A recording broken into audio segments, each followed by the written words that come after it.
My legacy, I would say that people will remember me for being a more solid person than I was a player.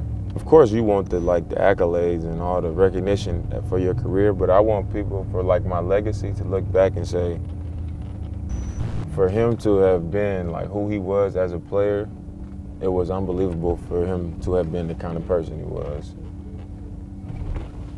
Because I don't do it for them to say that. I just know that who I am and being in my position is different from everybody else. I know it is.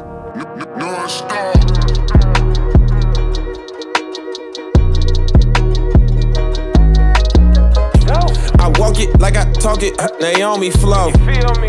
Real brick feel, if you know, you know. The first rule of leadership is you got to take care of your own stuff. You got to lead yourself well first. So the foundation and the habits he had to establish to lead himself really first became his separator.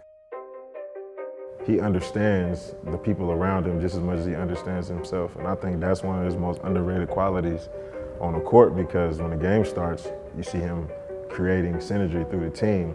And even though everybody's coming to see the Dame show, it's like the Blazer show. And it's very clear at all times. And I think, and then find time later on in the game to be like, okay, now let's go to Honey Badger mode.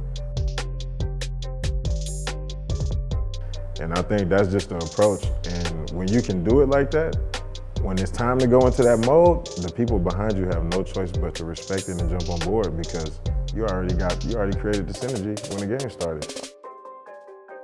I got a text one time from someone who works for a high-level franchise in the NBA, and he sent me a text and he said, Damian Lillard might not be the best star player, but he is the best leader among all the stars. And that's a pretty special honor to have. The thing that makes it the most rewarding for me is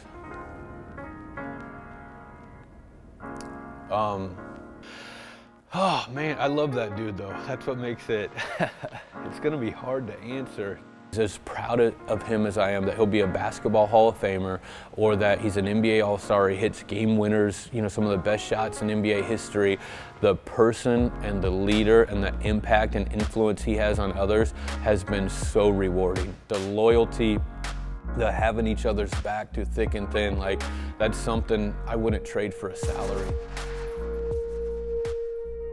There's gonna come a day where I'm not gonna be Damian Lillard anymore, and I'm not gonna be an NBA All-Star, and I'm not gonna be as famous, and a lot of this stuff is gonna go away.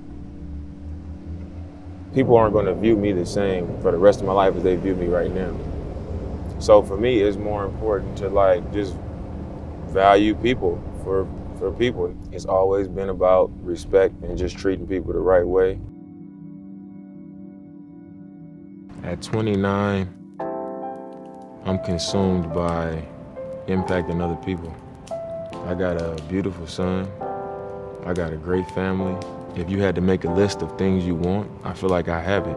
I can be like this, and there's people out there that need it. I've learned so many things that other people could apply and it could help them. Not like I just know everything, but it's so much that I know I can give to help other people. And it just does something for me to know that I can impact other people. I take a lot of pride in it.